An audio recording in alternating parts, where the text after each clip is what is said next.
Poderoso, por tanta bondad, tanta misericordia inmerecida, en verdad, Dios que estás en el cielo. Y ponemos delante de ti nuestras vidas, suplicando, Señor, que nuestros ojos sean abiertos, nuestros oídos sean abiertos, nuestras mentes, Señor, también abiertas conforme lo dice tu palabra, para que nuestros corazones sean cada vez transformados, Señor, para que nos parezcamos cada vez más al varón perfecto, Cristo Jesús. Señor, que toda la gloria sea para ti, porque solo tú la mereces, tú no la compartes con nadie. Te pido en el nombre de Cristo Jesús, quien vendrá para juzgar a vivos y muertos, Cristo Jesús, quien vendrá para llevar su iglesia a estar junto con Él por la eternidad, que no permitas que se diga una sola palabra, Señor, que salga de mi boca palabra, que sea de mi propio entendimiento, sabiduría, porque ¿de qué sirve la sabiduría humana, Señor, para salvación? Dios, no hemos venido para escuchar las historias de un hombre, hemos venido para escuchar la palabra, Dios. Así que habla, Señor, ten misericordia y hónranos con tu palabra. Amén y amén. Podemos tomar asiento, hermanos. Ok, vamos a continuar, si el Señor nos permite, en el día de hoy estudiando las 5 solas de la Reforma. El domingo anterior estuvimos viendo solo escritura, uno de los 5 principios que marcan la diferencia del cristianismo o el protestantismo con referencia a las demás religiones que aseveran ser cristianas. Por favor, celulares en silencio, hermanos, y guardemos silencio para poder escuchar. Estamos ante la presencia del Señor, amén. Así que estemos pendientes. Así que bueno, vamos hoy a ver otra de estas solas como tal. Vamos a estar viendo otro principio y vamos a ver, dentro de estas solas tenemos solo escritura, ya la vimos. Hoy vamos a ver solo Cristo, solo Cristo. Una de las grandes cosas que nosotros podemos evidenciar cuando hablamos con las personas en la calle, cuando estamos predicando en las calles, cuando compartimos tal vez con compañeros de trabajo, familiares que son inconversos, hacemos una pregunta: ¿crees en Dios? Y hoy en día realmente no es fácil encontrar personas ateas. Es decir, el ateísmo como tal ha disminuido bastante. De hecho, uniéndome a las palabras que decía el pastor MacArthur, decía: el ateísmo es una cosa muy extraña, ni siquiera los demonios cayeron tan bajo, o sea, ni siquiera los demonios llegaron a ser ateos. Pero hoy en día realmente el ateísmo es poco. La mayoría de las personas profesan creer en un Dios, en una entidad superior, y muchas personas dicen: sí, yo creo en Dios. La mayoría creen que hay una vida más allá de la muerte, bien sea cielo, creen en infierno, algunos suman purgatorio. Pero uno de los puntos que rompe, que divide con el catolicismo, por ejemplo, con Testigos de Jehová y con tantas sectas que dicen honrar a Cristo, que toman el nombre de Cristo, como lo estudiamos hace 8 días con el principio de sola escritura en Gálatas, es cuando llegamos a Cristo. Es decir, mucha gente cuando dice: mira, Dios, sí, sonríen, yo creo en Dios, yo creo que hay un cielo, yo creo en la vida después de la muerte. Pero cuando llegas a Cristo, la cosa cambia, porque Cristo divide. El punto de Cristo, y Cristo como único camino de salvación, Cristo como único mediador, es donde mucha gente, como se dice popularmente, arruga la cara. Es donde mucha gente dice: bueno, hasta aquí íbamos bien. Y solo Cristo es el punto que precisamente nos va a tildar, ya nos está tildando, pero que nos va a seguir tildando cada vez más de intolerantes, que nos va a seguir tildando de orgullosos, nos va a seguir tildando de faltos de amor, faltos de misericordia, porque ¿cómo es que le cerramos la puerta a tantas personas que a nuestros propios ojos, a nuestro parecer, son buena gente, son personas que no le hacen mal a nadie supuestamente, y creen en Cristo, pero creen en la Virgen, creen en los santos, que por ejemplo es una de las diferencias fundamentales con el catolicismo? Por eso hoy, como lo estudiamos hace 15 días, la necesidad de la reforma está más vigente que hace 500 años. Es mucho más necesario plantar bien nuestro estandarte, plantar bien nuestros colores, nuestras banderas y decir, ¿por qué no pertenecemos a Roma? ¿Por qué no consideramos a los católicos romanos como hermanos y mucho menos como primos? Como muchas veces se enseña. ¿Por qué no tenemos con ellos comunión? Porque hay unas diferencias que son completamente irreconciliables. Hace 8 días estudiamos solo Escritura, hoy vamos a ver solo Cristo. Así que vayamos a la palabra del Señor, hermanos, allá en sus Biblias, al libro de los Hechos. Como lo hicimos hace 8 días, para efecto de poder avanzar con este tema de la reforma, vamos a dar solo algunos ejemplos. Hay muchos pasajes, pero vamos a concentrarnos en algunos de ellos únicamente. Vamos a Hechos capítulo 4. Hechos capítulo 4 es muy importante porque nos va a poner en un contexto muy familiar para nosotros en el día de hoy. Dice, mientras Pedro y Juan le hablaban a la gente, se vieron enfrentados por los sacerdotes, es decir, quienes le hicieron oposición a los apóstoles, los sacerdotes, la casta religiosa, aquellos que tenían el dominio de la religión judía en el momento que estamos estudiando. Se vieron enfrentados. Es importante entender esto porque enfrentados significa que yo estoy aquí, aquí está mi ojo y aquí, ustedes ya se acostumbraron a mis dibujos, está el ojo del otro. Estamos frente a frente, no estamos en el mismo bando, estamos enfrentados, estamos en lugares opuestos. Y estos sacerdotes hoy representan a todos aquellos que dicen seguir al verdadero Dios, porque no puedes olvidar algo, los fariseos adoraban según ellos a Jehová. Según los fariseos, ellos eran quienes estaban haciendo las cosas bien y los apóstoles eran quienes estaban haciendo las cosas mal. Hay un enfrentamiento, se ven enfrentados por los sacerdotes, capitán de la guardia del templo y algunos de los saduceos, que era esta secta muy importante, normalmente gente noble, gente adinerada, que tenían una diferencia con los fariseos, y es que ellos no creían en la vida eterna, no creían en resurrección de los muertos, no creían en ángeles, no creían en demonios. Para ellos simplemente era el Pentateuco, la ley y ya, no más. Estos líderes estaban, miremos lo que dice la Escritura, sumamente molestos. ¿Por qué el Espíritu Santo está haciendo énfasis en sumamente molestos? No dice molestos, que ya sería válido, ya entenderíamos, pero sumamente molesto, podemos pensar en alguien que ya le está, como se dice, hirviendo la sangre, que ya le comienza a temblar la voz de lo que está diciendo, le comienza a temblar la mano para hablar, están muy enojados. ¿Y qué es lo que tenía a estos hombres tan enojados? Hermanos, lo mismo que vamos a ver en nuestro tiempo, y vamos a ver gente sumamente enojada, sumamente molesta con el protestantismo, sumamente molesta con el cristianismo. Porque Pedro y Juan, aquí está la razón, Pedro y Juan enseñaban a la gente que hay resurrección de los muertos por medio de Jesús. Por medio de Jesús. El punto de quiebre es Jesús. Es decir, los fariseos creían en la resurrección de los muertos. Pero lo que molestaba a los fariseos era que hubiese resurrección, o más bien que Pedro y Juan estuviesen enseñando que había resurrección por medio de ¿quién? De Jesús. Y vamos a ir entrando más en el texto y nos vamos a dar cuenta que no es solamente por medio de Jesús, sino únicamente por medio de Jesús. Hermanos, uno de los principios fundamentales de la reforma es el rechazo de cualquier otro medio de salvación. El rechazo de cualquier otra persona diferente a Cristo para acceder al Padre. El rechazo de cualquier invento del hombre, cualquier medio, cualquier mecanismo, cualquier tradición que la religión forme y levante para acceder al Padre, para acceder a la salvación diferente a Cristo Jesús. Y aquí es donde la gente dice, pero ¿por qué tiene que ser con Jesús? ¿Por qué vas a rechazar a las personas que son buenos musulmanes?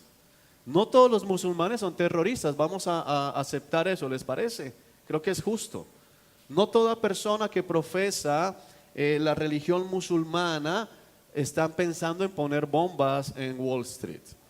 Pero el hecho de que no piense en poner bombas y el hecho de que tal vez lleve una vida pacífica no lo pone en mejor posición delante del Padre de aquel que pone bombas, porque solo hay salvación en Cristo Jesús. Pero ¿por qué vamos a rechazar a aquellos hombres, a aquellas mujeres que tienen en Buda un modelo de vida? ¿Por qué no pueden salvarse ellos? Porque no conocen a Cristo. ¿Acaso entonces Dios va a condenar a todas las personas que han nacido en la India, que han nacido en los países musulmanes, en califatos de la ley musulmana, y que no entraron al cristianismo pero llevaron una vida decente? ¿Los va a condenar? Y la respuesta de la Biblia, no de Juan, es sí, los va a condenar.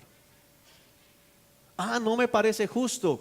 Ten cuidado, porque le estás diciendo injusto al Señor, quien ha declarado que solo hay salvación a través de Cristo. Solo hay salvación a través de Cristo, y quien pone su confianza en Cristo y alguien más está condenado. Quien pone su confianza en Cristo y aquella otra cosa, aquella otra persona, este santo que vivió tan santo, está condenado. Ese es el punto fundamental. Y por esto persiguieron a Lutero, por esto persiguieron a Calvino, por esto persiguieron a los primeros protestantes a la muerte, porque ellos decían: solo hay salvación en Cristo. Ahora, ¿lo inventaron los reformadores? No, los reformadores fueron a la Biblia y leyeron lo que Dios había inspirado. Amén. Sigamos avanzando en el texto, hermanos. Recuerde que puede hacer preguntas, es un estudio. Levanta la mano y le pasan el micrófono. Bueno, tenemos del versículo 3 en adelante que los arrestan, los meten en la cárcel hasta la mañana siguiente. Sin embargo, muchos que habían oído el mensaje creyeron, así que el número de creyentes ascendió a un total aproximado de 5,000 hombres, sin contar a las mujeres y los niños. Una de las cosas que a veces, no sé si estoy disvariando cuando digo esto, pero la persecución es buena para la iglesia. La presión es buena para la iglesia, porque históricamente la iglesia, cuando tiene persecución, crece y se santifica. Crece y se santifica. Es una iglesia pura, es una iglesia que está buscando lo que debe buscar: la gloria de Cristo Jesús. Amén.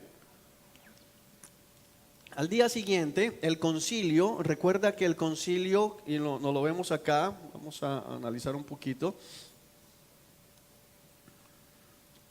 integrado por los gobernantes, ancianos y maestros de la ley religiosa, se reunió en Jerusalén. Es decir, todos los gobernantes de Jerusalén, todos se reunieron. Aquí había no solamente los representantes religiosos, sino estaban también los líderes civiles, los ancianos que vemos acá. Eso viene del Antiguo Testamento, estos hombres sabios escogidos para ser líderes, tomar decisiones. Muchos servían o fungían como jueces en medio de pleitos civiles. El sumo sacerdote estaba presente junto con Caifás, Juan, Alejandro y otros parientes del sumo sacerdote. Hacen entrar a los dos discípulos y les hacen la siguiente pregunta: ¿con qué poder o en nombre de quién han hecho esto? Tal vez para nosotros, que nos hemos acostumbrado a usar el nombre de Jesús a la ligera, eso no tiene tanta importancia. Pero en la cultura hebrea, el nombre y el nombre de quien se hacía eso marcaba mucha diferencia. Y recordemos, amados hermanos, que Dios en el Antiguo Testamento nos deja ver la importancia que Él le da a su nombre, cómo Él cuida su nombre. Es decir, el nombre de quién, no es que yo vengo en el nombre de Cristo, sino que decir el nombre de alguien significaba una identificación hasta la muerte con esa persona. De hecho, la práctica del bautizo es una práctica de identificación. Yo me bautizo en el nombre de Cristo, me identifico como discípulo, como seguidor, como siervo de Cristo. Pero si ustedes miran la palabra, vamos a ver que no solamente se bautizaban los creyentes, habían otras religiones en las cuales también se bautizaban. Es decir, que en la práctica del bautizo no es exclusiva o no era exclusiva del cristianismo. sino que muchas religiones paganas utilizaban el bautizo como una forma de identificación. Entonces, por eso preguntan aquí los líderes religiosos, ¿el nombre de quién están haciendo ustedes esto? Allá hay una pregunta, el micrófono, por favor. La hermana. Pastor, antes del bautismo de Juan, ¿no Sí. existía bautismo o ya Sí, existía? sí existía. Muchas religiones la tenían como práctica, el judaísmo no, pero muchas religiones paganas utilizaban el bautismo. Y de hecho no solo religiones, sino, poniendo una cosa aquí, pensemos en una suerte de partido político. Entonces me adhiero a tal gobernante o me adhiero a eso, y una forma de decir que soy verdaderamente parte de ello, me identifico con ello, era el bautismo. El apóstol Pablo, hablando de la resurrección de los muertos, dice, bueno, y si no hay resurrección, ¿el nombre de quién se bautizan aquellos por sus familiares muertos? No diciendo que debamos bautizarnos por los muertos, sino diciendo hasta los impíos reconocen que hay resurrección. Y Pablo toma la práctica del bautismo nosotros como identificación. ¿Okay? Bueno, de hecho, según el Nuevo Testamento, el pueblo de Israel fue bautizado por Cristo en el desierto. Eso también lo dice el Nuevo Testamento.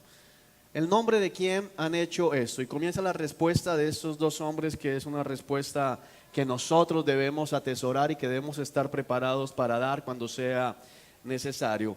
Importante el contexto en el que se nos dice que van a responder. Entonces, Pedro, ¿lleno de qué?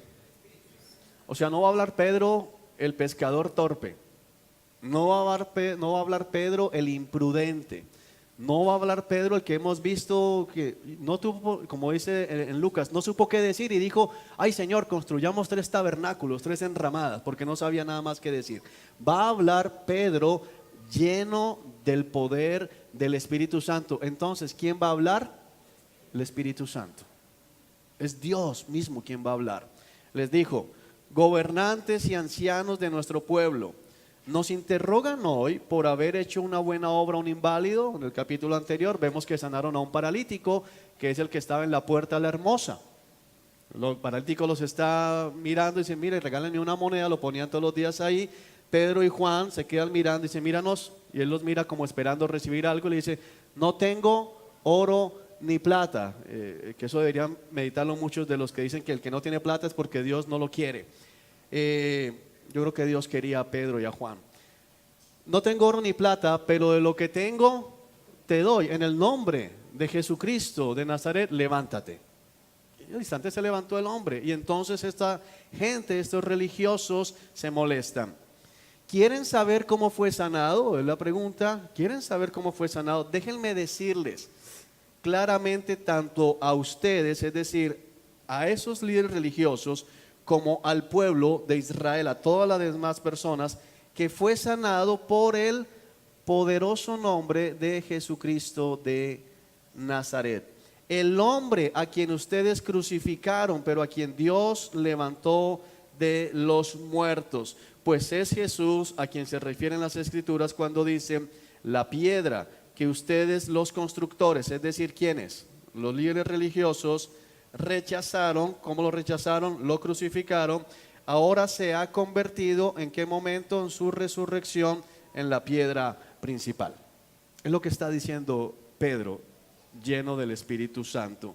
O sea, Pedro no titubea a decir, ay, a ver, esta gente le molesta que hablemos de Cristo, entonces vamos a ser políticamente correctos, no vamos a herir susceptibilidades. No, quiero que lo sepan claramente, fue en el nombre de Jesús de Nazaret, a quienes ustedes crucificaron. Dios lo ha levantado de los muertos y es en ese nombre, no es en el poder de Pedro, no es en el poder de Juan, no es en el poder de ustedes, es en el nombre de Jesucristo de Nazaret. Y eso es lo que más le molestaba a ellos. Sigamos viendo la escritura. Versículo 12 viene a ser enfático y molesto para los que todavía no aceptan esta verdad. En ningún otro hay salvación. Vamos a analizar esta frase, que es el versículo fundamental de la Reforma, Hechos 4:12. En ningún otro hay salvación. la expresión en ningún otro es absoluta. Es decir, no va a haber salvación en otro. No hay salvación en Buda, no hay salvación en Alá, no hay salvación en el ángel Mormoni, no hay salvación en la Virgen, no hay salvación fuera de Cristo Jesús. Y comienza a mirar, hoy los niños estaban estudiando 10 de los dioses que Dios en el Éxodo, en las plagas de Egipto, confrontó y humilló. No importa el nombre del Dios, el punto es que solo hay salvación en Cristo Jesús. Y quiero decirte algo, si tú tienes dudas de esto, estás en un grave problema. Estás en un grave problema porque puedes estar dudando verdaderamente de tu salvación sin darte cuenta. Hermano, no hay ningún otro camino, en ningún otro hay salvación, ese otro es Cristo. Dios, mira lo que dice acá, Dios no ha dado o no ha dado? No ha dado ningún otro nombre bajo el cielo mediante el cual podamos ser salvos. Ahora, ningún otro nombre es cualquier otro nombre, hermanos. Esa es una de las grandes diferencias del protestantismo. Es una de los grandes cismas que nos separan de Roma, por lo cual es absurdo ver cómo muchos creyentes quieren volver a Roma. Quieren tender lazos de amistad, puentes, llamándoles, bueno, somos los primos, los hermanos lejanos. No somos hermanos, porque de acuerdo a la Escritura, quien entra a ser salvo a través de Cristo se convierte en hijo de Dios. Pero Juan capítulo 1 dice que no todos son hijos de Dios, sino aquellos quienes han creído en Cristo se les ha dado el derecho de llegar a ser hijos de Dios. Si no es a través de Cristo, no son hijos de Dios. Y si no son hijos de Dios, no son mis hermanos. Por eso quemaron a varios en la hoguera, por esta verdad. Y le puedo decir, hermano, que por esto a muchos nos queman de otra manera. Lo sacan de las redes sociales, no lo vuelven a invitar. Ay, qué gente cansona. Pero es que esta es la verdad. Esta es la verdad. No hay salvación fuera de Cristo.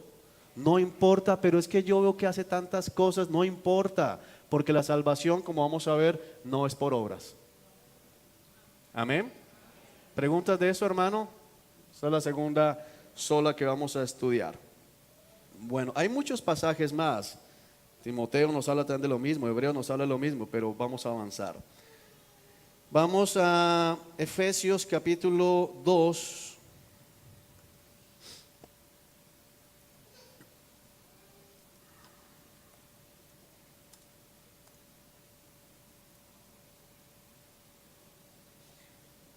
¿Lo tenemos? Vamos con otro principio entonces, y este principio va a ser Efesios capítulo 2. Solo fe. Esto es tan importante, solo fe, que cuando Lutero clava sus tesis y comienza el proceso eclesial que le hacen en el tribunal para hacerle desistir de sus tesis, Roma saca una contrarreforma, un edicto nuevo, que es la respuesta de Roma a la reforma protestante. Y en esa reforma se establece anatema sea, es decir, maldito sea todo aquel que diga que la salvación es solo por fe. Entonces a veces decimos, pero ¿por qué con los católicos si son tan cercanos? No, el trasfondo católico es completamente contrario a la palabra de Dios. Completamente contrario. No tenemos nada que nos una con ellos, solo fe. Y esto es completamente contrario. ¿Por qué? Porque el catolicismo habla de la necesidad de obras, habla de posibilidad de salvación a través de los sacramentos, y eso es completamente en contravía a lo que declara la Escritura. Otro de las 5 solas, fe. Así que llevamos solo Escritura, solo Cristo, y ahora vamos con solo fe, hermanos. Así que estudiemos la palabra. ¿Por qué llegaron estos hermanos a concluir esto? Efesios capítulo 2, vamos al versículo 8. Quiero, solo para ilustrar, Leamos desde el versículo 1. Antes, ¿tiempo qué? Pasado. Le está hablando a creyentes, no le está hablando a inconversos. Antes, ustedes estaban muertos a causa de su desobediencia y sus muchos pecados. ¿Cómo estábamos, hermanos? Muertos. ¿Cómo están los que no están en Cristo? Muertos. Eso es lo que dice la Escritura. Vivían ¿en qué? En pecado. Vivían en pecado, igual que el resto de la gente, obedeciendo al diablo, el líder de los poderes del mundo invisible, quien es el espíritu que actúa. En griego, la palabra que aquí tenemos en la NTV como actúa es gobierno. Es decir, el espíritu que gobierna. Y esa es una de las verdades que molesta de Solo Fe, porque todavía nos resistimos a la idea de que ese vecino con el que nos criamos, o ese compañero de 20 años en el trabajo, o este familiar que no es cristiano, yo venga a decir que en su corazón gobierna Satanás. Y decimos, ¿cómo se te ocurre decir eso? Bueno, a mí no se me ha ocurrido. No se le ocurrió a Lutero, no se le ocurrió a ningún reformador, se le ocurrió al Espíritu Santo de Dios, quien es el que dice que si no es cristiano, lo gobierna el diablo. Si no es cristiano, lo gobierna el diablo. Y esta verdad es tan importante porque de aquí se desprende la doctrina del yugo desigual. ¿Por qué yo no debo estar en negocios, sociedades con inconversos? ¿Por qué no me debo casar con un inconverso? ¿Por qué no puedo tener comunión con un inconverso? Porque, hermano, ¿cómo puedo estar yo en una relación íntima con alguien a quien el diablo gobierna? El diablo quiere todo lo contrario a Dios. O sea, ¿qué va a salir de esa unión? Nada bueno. Amén. Es el espíritu que gobierna en el corazón. Ahora, lo que pasa es que a veces pensamos que gobierno significa que la persona va a hablar y va a voltear los ojos y va a estar echando baba por la boca y revolcándose todo el tiempo. No. Ayer lo estudiábamos en la clase con el grupo del sábado, que el endemoniado Geraseno o Gadareno vivía en el cementerio, entre los sepulcros. Lo ataban con cadenas y grilletes, y ¿qué hacía? Los rompía, se cortaba con piedras afiladas, aullaba, y uno lo ve, uy, tremendo. Tenía más o menos 2000 demonios, tenía este hombre. Ahora, ¿qué será peor para la vida de un ser humano? ¿Que estén 2000 demonios dentro de él o que esté Satanás? Si vamos a Efesios, que nos habla de que hay unos rangos, lo peor puede ser Satanás. En toda la escritura solo tenemos a una persona que la Biblia identifica como que Satanás entró en él, o sea, el mismo Satanás, no un demonio, Satanás. Judas, en la última cena. Y Judas no hizo ruidos guturales, Judas no echó espumarajos, Judas no se revolcó ahí en la mesa. ¿Sabes qué hizo Judas? Se levantó, salió calmado a conseguir dinero. Puede haber más gente poseída de lo que uno se imagina. Bueno, actúa en el corazón, gobierna en el corazón. No significa que todo el que, es que si no voltea los ojos no es Satanás. La Biblia me dice otra cosa. ¿En qué corazones actúan los que se niegan a obedecer a Dios? Y entonces vamos a ir atando esto con el principio de solo Cristo. No, pero esa persona no roba, esa persona no mata, esa persona no miente, esa persona no adultera, esa persona no sigue únicamente a Cristo, ya hay desobediencia. Se está negando a entrar al cielo por el camino que Dios estableció. Se quiere meter por otro lado. El Señor dijo, hay un solo camino. Cristo dijo, yo soy el camino. No dijo, yo soy un camino. El camino. Él, ese artículo, él, es único, solo hay un camino. El que va por otro lado no es confiable, es decir, son los asaltadores. Versículo 3, si te estás sintiendo orgulloso, todos vivíamos así en el pasado. O sea, el diablo gobernaba tu corazón. No, yo era buena gente, no has entendido nada. El diablo gobernaba nuestros corazones, hermanos, así que no se jacte, no se jacte. Todos vivíamos así, siguiendo los deseos de nuestras pasiones y la inclinación de nuestra naturaleza pecaminosa. Esta parte B del versículo 3 es molesta por nuestra propia naturaleza éramos objeto del enojo, el original es ira de Dios. Entonces hay que tener cuidado cuando se la pasan predicando únicamente Dios es amor, Dios te ama, Dios te ama, Dios te ama, porque si a mí me preguntan, ¿Dios ama a todos los seres humanos? Yo tengo que responder sí. Dios ama a todos los seres humanos. Dios ama al borracho que está en este momento en una taberna, sí lo ama. Pero al mismo tiempo Dios está airado con ese hombre en este momento. ¿En qué veo el amor de Dios? En que le está extendiendo misericordia. Arrepiéntete. No lo ha destruido. Pero hay que tener cuidado porque es que escuché esta comparación de mi profesor, me pareció muy buena. Él decía, para entender un poco esto del amor de Dios por todos, él decía, el amor que yo siento por mi esposa, o más bien, el amor que siento por cualquier hermana de la iglesia, y decía, señalaba una hermana allí en la clase, la hermana Pepita, si lo comparo con el amor que tengo por mi esposa, lo que tengo por ella es odio. O sea, es como si la aborreciera, comparado con el amor que tengo por mi esposa. Y bajo esa perspectiva podemos comparar que no es igual el amor que Dios tiene por sus hijos que por el resto del mundo. Hay una gran diferencia en ese sentido. Pero la palabra dice también que Dios está airado con ellos. El enojo de Dios arde contra ellos. Dios los aborrece, dice en el Antiguo Testamento. ¿Y por qué es importante eso? Porque vengo saliendo de un hotel con mi amante, de estar borracho, gastándome la rienda, y me dicen, Dios te ama. En verdad. Oye, qué bien. Si Dios me ama, ¿yo para qué me preocupo? Yo estoy bien, Dios me ama así, ¿por qué voy a cambiar? Entonces éramos objeto de la ira de Dios igual que todos los demás.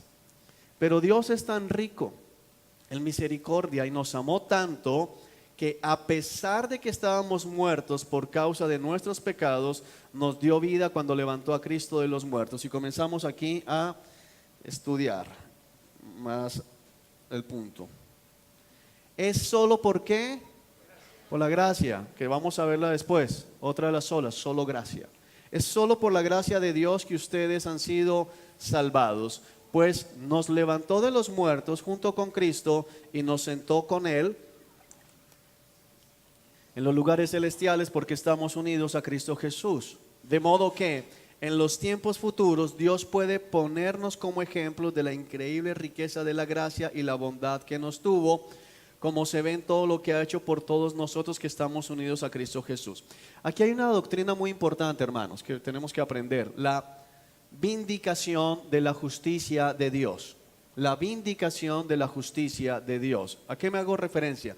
El apóstol Pablo está diciendo que en tiempos futuros Dios puede ponernos como ejemplos de la increíble riqueza de la gracia y la bondad que nos tuvo. ¿En qué sentido estamos hablando de vindicación? Porque muchos van a decir que Dios es un juez injusto. Muchos van a decir que Dios es un ser enojado y un ser que le encanta maldecir y que le encanta castigar y que le encanta echar a la gente al infierno, y no hay nada más lejos de la realidad. La palabra dice, el mayor placer de Dios es amar. Dios lento para la ira, grande en misericordia. ¿Acaso creen israelitas que me agrada la muerte del malvado? No, sino deseo que se arrepienta y sea salvo. Pero cuando llegue el juicio final y muchos tal vez levanten el dedo para decir, tú me odiaste, tú no me quisiste salvar, mírame ahora en el infierno, ¿para qué me creaste? Dios va a mostrar a la iglesia y dice, no, Señor, aquí está la prueba de que soy un Dios bondadoso. Aquí está la prueba de que esos se salvaron por gracia, como te podrías haber salvado tú. Estás en el infierno por tu propia responsabilidad. No porque los de acá, del cielo, hayan hecho algo bueno, porque es por pura gracia. Pero al responder a esa gracia que Dios nos ha extendido, por la misericordia de Dios, por la soberanía de Dios, vamos a ser ejemplos. Dios nos va a mostrar. Cuando dicen, no, mira, es que usted, por ejemplo, para aterrizarlo bien aterrizado, usted tiene su empresa y despide a un empleado y el empleado comienza a gritar en la puerta, aquí no dejan progresar a nadie, a todo el mundo lo botan a los 6 meses. Entonces usted dice, espérate un momentico, y llama 4 o 5. ¿Cuántos años llevas aquí trabajando? 20. Tú 19, tú 18, tú 13. Hasta luego. ¿Sí me hago entender?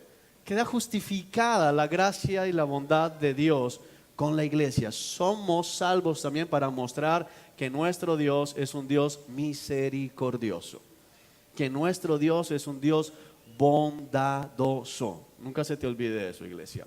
Bueno, avancemos. Versículo 8. Dice así: Dios los salvó por su gracia cuando ¿qué? Cuando creyeron. Dios los salvó por su gracia cuando creyeron. Ustedes no tienen, ¿tienen o no tienen? No tienen ningún mérito en eso. ¿Es un qué? Regalo de Dios. ¿Y qué mérito tienes tú cuando te dan un regalo? Ninguno. Porque si no es inmerecido, entonces es una recompensa. Por ejemplo, cumplen años, le dan regalo. ¿Qué hizo usted para merecer un regalo el día del cumpleaños? Ay, nací. ¿Qué hizo para nacer? O sea, cada vez que nos dan un regalo de cumpleaños nos están mostrando la gracia. O sea, te felicito por haber nacido. Ay, gracias. Sí. Yo me esforcé en el vientre de mi madre y pataleé. No hicimos nada. No hicimos nada. Es decir, nacimos. Dios nos formó en el vientre de nuestras madres y nos permitió vivir, sobrevivir la infancia y estamos aquí. Y nos dan regalos. Eso es lo que quiere mostrar el apóstol Pablo. Significa que ellos celebraban cumpleaños. No estoy hablando de eso. Estoy tratando de ilustrar que es un regalo, no te lo mereces. Ese es el punto. No es una recompensa, es un regalo, una dádiva, un don de Dios. Amén. La salvación, mira que lo explica aquí claramente, no es un premio. No es un premio, porque algunos dicen, yo soy salvo, sí, pero es que hay que ver lo que yo sufrí de niño. No es bueno, mira, te tocó sufrir de niño, ahora eres salvo. No, lo que pasa es que yo era el más juicioso de mi casa. Eso sí, siempre decían, este es el que sacó la cara por la familia. No es un premio por las cosas buenas que hayamos hecho. O sea que podemos partir de un principio, una base es que de una u otra manera todo ser humano ha hecho aunque sea algo bueno en su vida. ¿O no? Aunque sea algo bueno, tuvo que haber hecho usted antes de que Cristo lo salvara. Algo que diga, mira, eso fue bueno. Un día tendió la cama, eso fue bueno. Un día hizo caso, eso fue bueno. Es una cosa buena.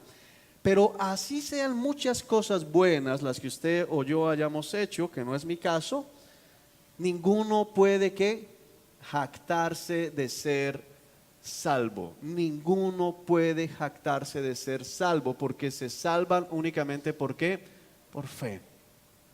Hermanos, no tiene que ver con nada, es gracia. Somos salvos por la gracia y la misericordia de Dios. Amén. Bueno, miremos otro pasaje que nos puede ayudar. Veamos a Romanos, la carta a los Romanos.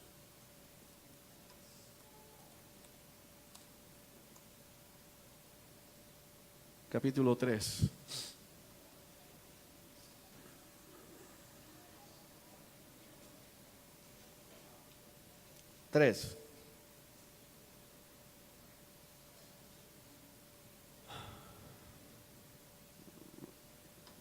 Recomiendo en su casa leer todo el capítulo, pero por tiempo vamos a concentrarnos en el versículo 27 y 28. Podemos entonces, está preguntando el apóstol Pablo, está hablando precisamente de la justificación, de la salvación. ¿Podemos jactarnos? Es una pregunta, no es una afirmación. No está diciendo podemos jactarnos. Estás preguntando, ¿podemos jactarnos? Porque es importante, el signo le cambia todo el sentido. No es una afirmación, es una pregunta. Porque algunos dicen, mira, ¿puedo jactarme? No, es una pregunta. ¿Podemos entonces jactarnos de haber hecho algo para que Dios nos acepte? Es decir, puedes decir, bueno, lo que pasa es que yo siempre estuve yendo a muchas iglesias, yo decía, no, yo no quiero hacer el mal, entonces Dios por eso me salvó. No, no te puedes jactar. Mira la respuesta. No. Tajante, no, no puedes. Porque nuestra libertad de culpa, es decir, el ser declarados justos, el que Dios expíe nuestros pecados, libertad de culpa y cargo no se basa en la obediencia a la ley. Es decir, no eres salvo porque cumpliste mucho lo que Dios mandó.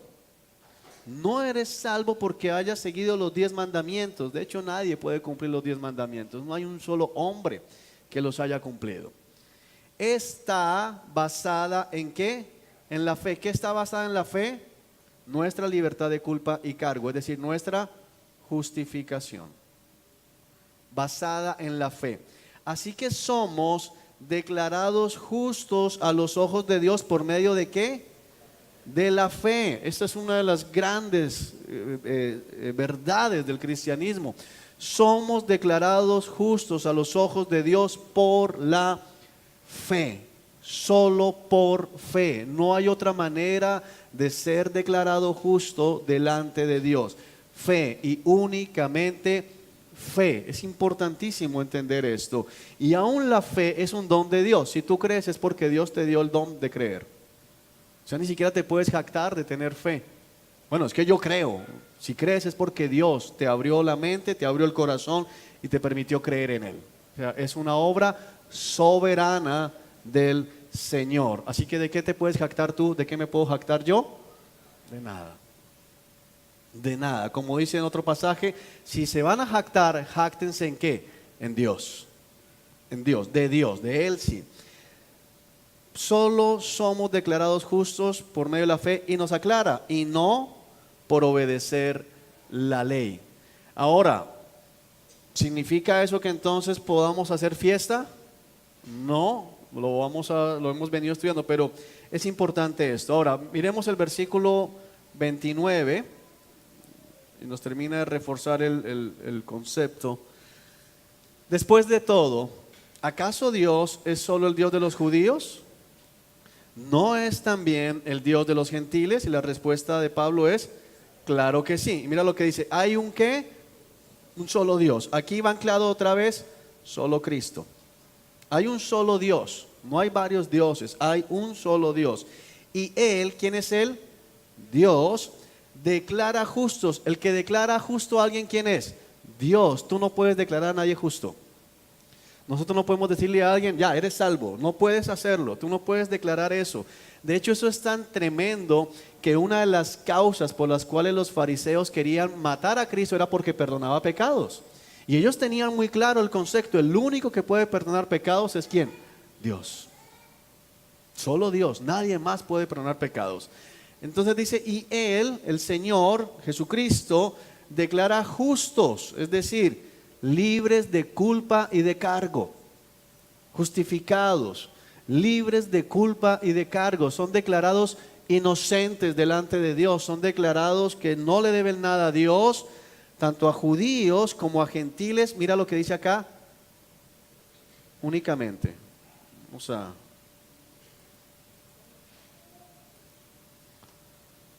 Hermano, fundamental.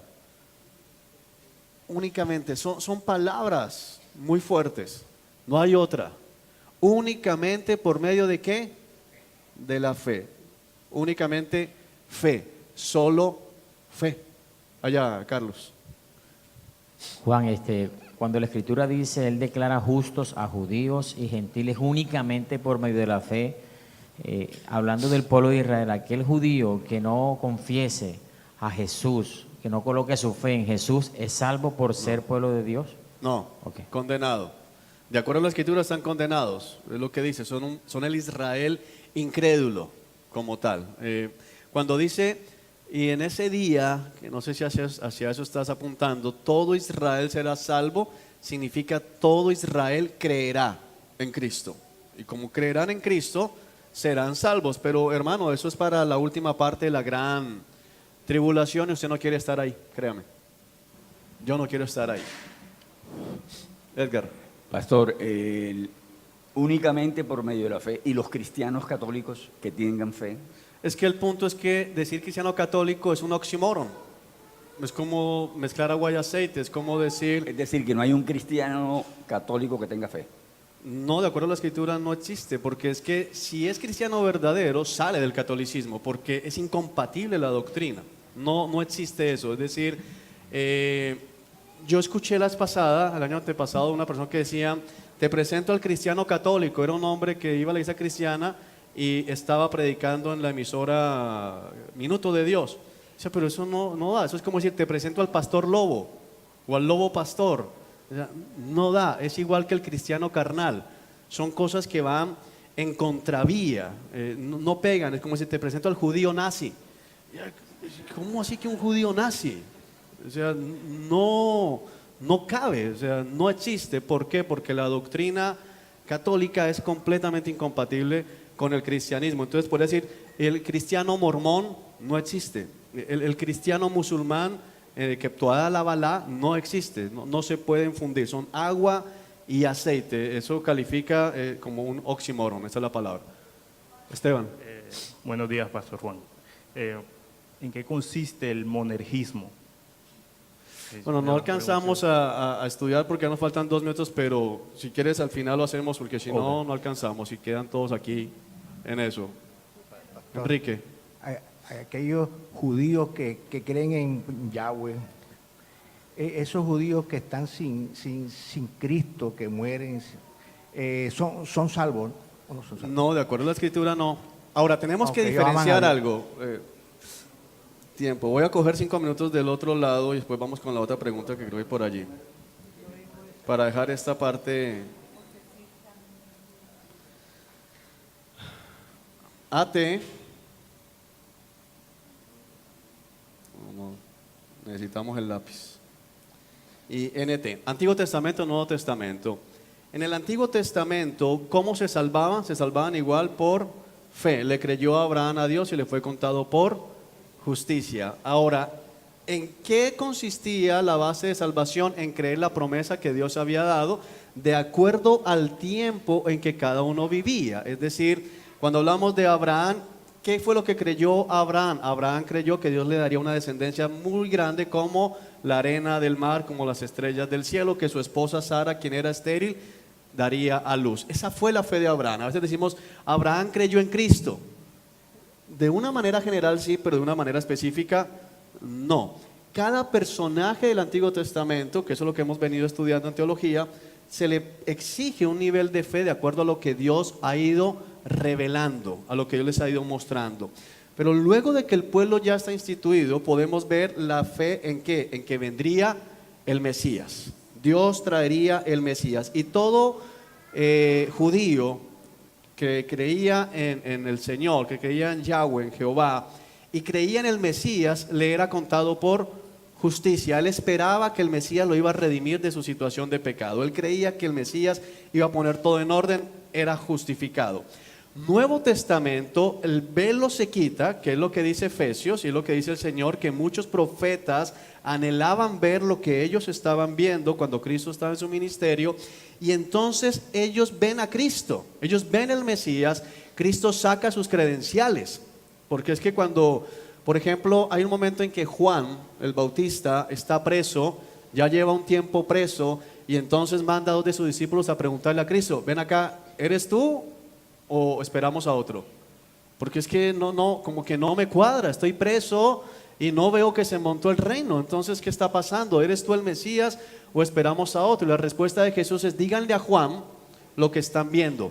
Los ciegos ven, los sordos oyen, los paralíticos caminan, los muertos resucitan y a los pobres les es anunciada la buena nueva del reino. Es decir, Juan sabe cuáles son las credenciales del Mesías, porque en el Antiguo Testamento, en Isaías, se dice que vendría el Mesías, Dios vendría y le daría vista a los ciegos, le abriría los oídos a los sordos, le daría posibilidad de caminar a los paralíticos, levantaría a los muertos y anunciaría las buenas nuevas a los pobres. Es decir, aquí están mis credenciales. Cuando Cristo va a ser perseguido por los fariseos, le dice, ¿por cuál buena obra me van a matar? Multiplicar comida, sanar los enfermos. Entonces ellos rechazan a Cristo con conocimiento de causa. O sea, están viendo al Mesías y lo están rechazando. Por eso del Nuevo Testamento para acá no hay salvación para un judío fuera de ser un judío cristiano. Es decir, que siga a Cristo y le acepte como Mesías. Esa es la única posibilidad. A ver, cuando yo hablo con los católicos, en el caso pues de mi familia, y les digo que no pueden creer en los santos, en la Virgen, me dicen nosotros tenemos fe plena en Dios. O sea, que fe en Dios. Sí, y claro. si la fe no salva, entonces ellos están salvos. No, porque es que la fe, la que está hablando aquí el apóstol, es ¿cuál? La fe en Cristo. La fe de ser salvos únicamente en Cristo, porque es que el musulmán tiene fe en Alá. Si no, no se suicidan por Alá. El que está con el budismo tiene fe en Dios y le llama Buda. Hay gente que dice, yo no le tengo ningún nombre, pero yo creo que hay un Dios. Hay un Dios, y yo creo que hay un Dios, y es un Dios que creó todo, y yo creo en ese Dios. No es fe simplemente, porque de hecho hoy existe fe en la fe. Y hay gente que tiene fe en sí mismo. Me acuerdo que una vez estábamos evangelizando, repartiendo volantes, y hablábamos de que nadie sabe si mañana vas a levantarse. Y entonces alguien le preguntaba a la persona que iba conmigo, le decía, mira, tú sabes si, el que iba conmigo le preguntaba a la persona, ¿tú tienes certeza de que mañana te vas a levantar? Y yo, claro que sí. ¿Y cómo sabes que te vas a levantar? O sea, ¿cómo estás seguro de que mañana tienes vida? Y entonces él devolvió la pregunta, ¿y tú no estás seguro de que mañana no te vas a levantar? Y la persona le decía, no sé, no te tienes fe, téngase fe, mijo. Hoy tenemos cualquier cantidad de fe, pero la fe bíblica es fe en Cristo. Fe en Cristo. De hecho, en la iglesia cristiana muchos hablan de fe. Tengo fe de que voy a ser rico, tengo fe de que voy a conseguir el trabajo, tengo fe de que me voy a sanar, tengo fe de que... La fe bíblica es fe en Cristo. En Cristo. Y en que lo que Dios haga es lo mejor. Si Dios me hace rico, bendito sea el Señor. Pero si Dios me deja pobre, bendito sea el Señor. Si Dios me sana, y le vengo pidiendo, bendito sea el Señor. Si Dios me deja enfermo, bendito sea el Señor. Porque es que mi fe para salvación es ¿en qué? Cristo. Él ha declarado solo Cristo, y por eso va después solo fe en Cristo. ¿Por qué? Porque eso es lo que dice la Escritura, y el otro principio es solo Escritura. Amén. ¿Preguntas, hermanos? ¿Quedó claro? Bueno, bendito sea el Señor. Solo para terminar aquí, ya por favor alabanza sea lista. Entonces, versículo 31, si hacemos énfasis en la fe, eso significa que podemos olvidarnos de la ley, es decir, entonces dediquémonos a pecar.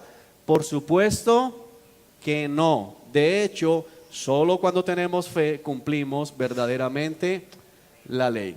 Listo, hermanos, vamos a prepararnos para adorar al Señor con nuestros cánticos.